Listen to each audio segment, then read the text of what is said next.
are starting from scratch, because that has not been the mainstream narrative, that people's mindset can be changed. And of course, they've been indoctrinated into some beliefs that do not add value. Like believe that you cannot do anything if you don't have money. Instead of saying, look, you can be able to partner with somebody, go there and say, can you train me? I'm willing for you to train me so that I can offer my time back for you in exchange of the training you've given me, even though I don't have money. That attitude of proactiveness to reach out, to get information, to get a service, to be trained to offer a service has not been there. And to answer your question very clearly, which I think is very important, is that the attitude of the youth, what I noticed before was, first of all, to debunk the idea that you must have money before you do something, because people will only invest in you if they know what you can be able to offer, right? Nobody will invest in a troubled asset. And once you cannot offer a skill to turn a challenge into an opportunity, once you cannot bring value to the table, people are not going to risk their resources, either their time, money, and ideas on you if you do not show that you can bring value. How do you show you can bring value? Willingness to learn, the right attitude and humility to be able to follow guidance, to do what you are guided to do. And so in a human being, and especially the young people, they do have internally decision making they have to make to be able to be viable and actually acceptable in the stage of solutions. And 99% of that work have to be done by them. By how? Retooling your skill. And that's the essence of innovative volunteerism, that you need to voluntarily volunteer yourself to learn, to go to the internet to learn how to make briquettes by turning agricultural waste into fuel briquettes that replaces charcoal, by learning how to sew, so that at least you can start to understand how do you use material that is non-polluting, or turn even waste to apparels and to bags that kids can be able to use to school. So in changing their mindset, one of the things that I focus on was to be able to use my own story. And that's why I wrote the book, Making Africa Work Through the Power of Innovative Volunteerism. And the essence was, I am like them. I'm like each and every one of you. I grew up in adversity in the northwestern part of Cameroon, in a village called Jinquin, in Belocom, whereby many of you across the continent do the same. But the difference was that self-belief that tomorrow can be better, and giving in your best, and not listening to naysayers that you cannot make it if you don't come from a rich family, or all those things are stories, or trying to read books on how to become rich.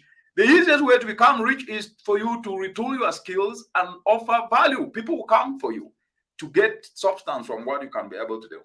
And so, in a nutshell, the attitude to be able to make youth to see that they themselves are solution providers if they can be able to offer their time to learn a skill, steer off distractions, steer off this storytelling of without money you cannot do anything. Don't get me wrong, we need money to do things, but money itself doesn't do things. It's people who do things. It's people who bring skills to turn a challenge into an opportunity. You might need an apparel to be able to sew, but the apparel itself, without you having the skill to sew, which you need to use your time to be able to learn, will not sew itself. Over. Yeah, that's an amazing point, because all these famous people you see in the world, they're rich because they provided value in one way or another.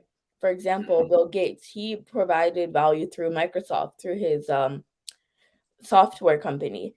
Soccer players, they provide value through being able to kick a ball very fast and put it into a net within 90 minutes. Like, Absolutely.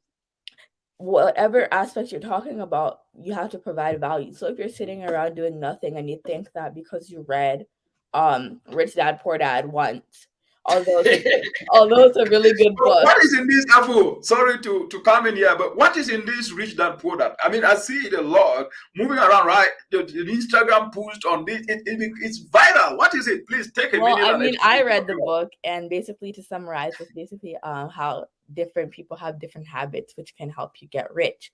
How the rich dad had different habits from the poor dad, and although the book does give good advice, in order to generate the money so that you can be like the rich dad, you need to provide value, which is, I think, is very important. Like, those books are good, but how do you think you're gonna get the money if you just read them and do nothing about it? You have to put action as Absolutely. well. And yeah, I just use Rich Dad Poor Dad because it's the first financial book I thought of. Oh, great. So after reading the book, did anything change in your financial management skills? Kind of, yeah. The book was inspiring, but at the same time, I feel like although I read it, I'm sure other people will read it too and their life will change, but it just depends on if you put the action in, which a lot Absolutely. of people, especially in the continent, don't want to do because it's hard. Yes, it is hard. No one's saying it's easy, but at the same time, being successful and being rich isn't easy as well. Yes, Afu, let me just jump in there. I think you create something, you said something which I think is creating a very important way forward. I'll get back to you to continue. So it's hard, but it's always been hard. So, right? It's like you wood is hard. So why should we want wood to be soft? A stone is hard. Why would we want a stone to be soft? And if you want to get anything out of a stone, you need to devise a means. Either you're using a hammer to crack it, or use another stone to crack it to break it. That's how it is, and that's how it was, and that's how it will be. That's how life is. Life is not a place of ease or of celebration. It's a place where we know that there are challenges, and then we make effort and dedication to turn those challenges into opportunities.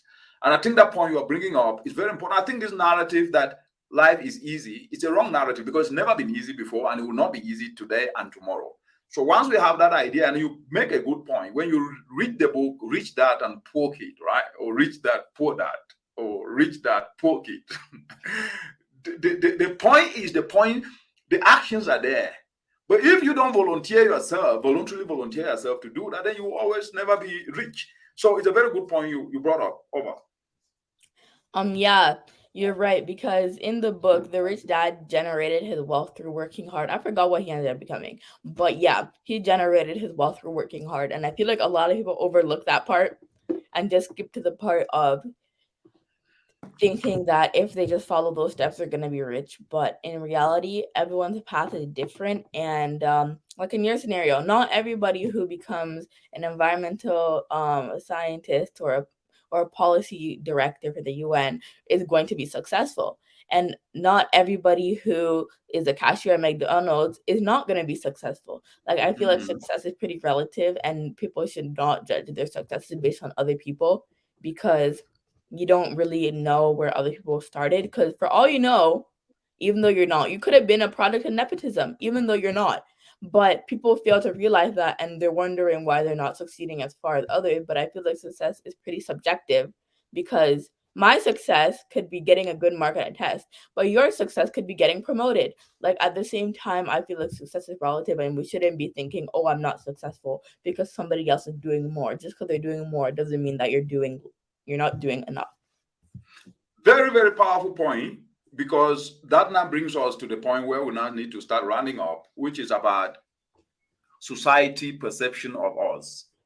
And what people want to do is to use what I call, um, the optics to portray that you can go rent a car, take a photo, put on Instagram, and portray to the world, and especially to your peers, that that is success. That's wrong.